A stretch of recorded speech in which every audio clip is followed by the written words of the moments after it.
Good afternoon, everyone. Thank you all for gathering here today. Beautiful day here on the traditional territory of the Kamloops Tshwetmik peoples, and we thank them for sharing their wonderful territory with us. My name is Peter Millibar, the MLA for Kamloops North Thompson, and I'm joined here today with my good friend and colleague from Kamloops South Thompson, Todd Stone, no stranger to everyone, I'm sure. And of course, our leader, Andrew Wilkinson, who has come to Kamloops today for a very exciting announcement that will have very profound effects locally, but also some far-reaching provincial implications as well. So with no further ado, I will turn it over to the leader of the BC Liberal Party, Andrew Wilkinson. Thanks, Peter. So thanks for coming, everybody. And of course, it's a beautiful day here in the interior. Just came up from Merritt, where it was just as nice as it is here. And it's great to be back in my hometown of Kamloops. We have a real legacy here, a real history, and a good part of it comes from the efforts of Todd Stone and Cabinet, of the really specific projects, the highly visible things that have been the result of BC Liberal administration, whether it's highway improvements to the east, massive expansion at Royal Inland Hospital, or something that all three of us are very proud of, the new nursing building at TRU, the new trades building at TRU. This was a place to invest in because Kamloops has a very, very bright future as the big regional services center. And we all know that one of the biggest employers now is TRU. And that was a BC Liberal effort, a BC Liberal initiative to make it as successful as it has been. And I think we all know it is hugely successful now, complete with law school. So with that background, it's clear that we believe in Kamloops and this part of the Thompson-Nicola Valley. What we believe in is making life better for everybody here. There has been a very successful initiative in this area of pairing healthcare professionals with a police officer in what is called locally Car 40. There are similar programs in Surrey, in Vancouver, but this is not done widely around this province. And one of the issues is who funds the healthcare professional to be in the police car. And to answer that question, I'm pleased and proud to say that through the suggestion of Peter Millibar and Todd Stone, one of the things that we'll be putting forward in the platform for this election is that role should be funded by Interior Health here in Kamloops so the Car 40 service can continue to be successful, continue to be a model for mental health care combined with public safety throughout British Columbia. This can be replicated in any city that wants it. Cranbrook, Campbell River, Quesnel. We've got to move ahead on the issues related to mental health, catch these issues in the early stages, and not simply leave them to the criminal justice system. And this has been an excellent example here in Kamloops, and we're pleased and proud to support it and say that should we be elected, it'll be funded by Interior Health so that it can be mobilized continuously through this beautiful city of Kamloops and the surrounding areas. So with that, I think we're happy to take some questions. With that, Andrew, obviously local governments and local leaders and the RCMP have been in favor of expanding the Car 40 service. It only runs 10 days a week, Tuesday to Friday. So with what you're proposing, I suppose you're proposing an expansion from the one car that operates in those hours? Our goal, as I understand it, and you folks may have a better handle on the budget than I do, is about $250,000 a year to fund this problem on an ongoing basis. And you have to think of the salaries of the individuals, how much they'll be available around the clock, staffing issues. But $250,000 a year from Interior Health to the Car 40 program is our undertaking in this election. So that adds on to funding already available, I assume? Yes.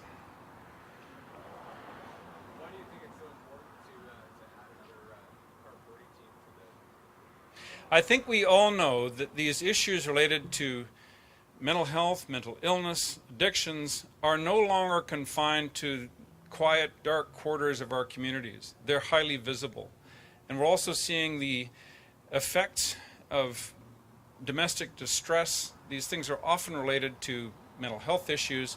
And as much as our police forces and public safety services do their level best to manage these issues, they are often not entirely or even at all related to the criminal justice system.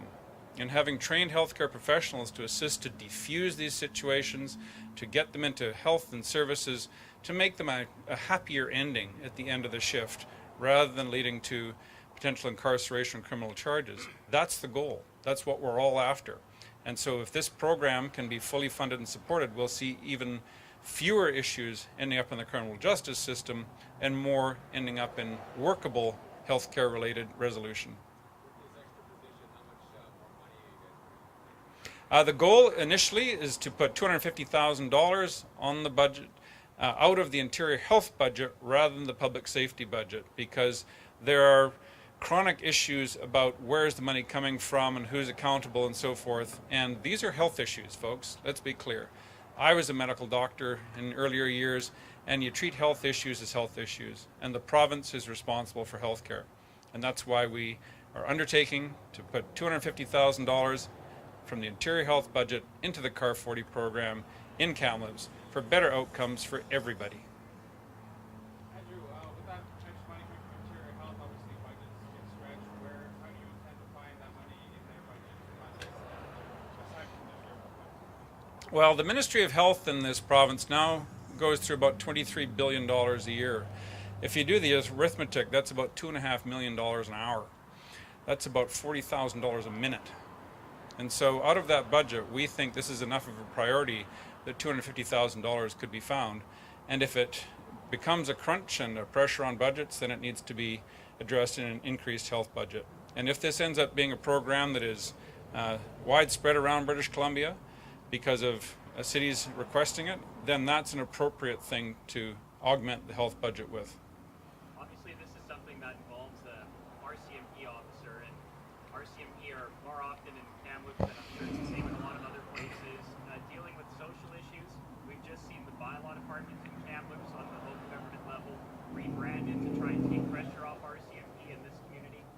Just in your opinion, Andrew, how complicated is the job for RCMP officer in today's age when we think about social issues in our community? Exactly. And, you know, we all drive past those white RCMP vehicles. In Merritt, you know, it's a small detachment. You see them in the highway patrol.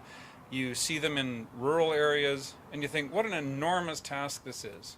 And what a big role they take on in communities.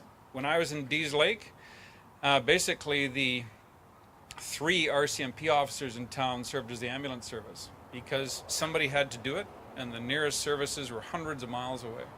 So the RCMP fill in a lot of things in our communities that aren't really policing. They do an awful lot of things that are related to just good community practices, to social services. And this CAR 40 initiative is designed to focus the resources in a community as big as Kamloops where they're most needed, and stop asking police workers to act as health workers.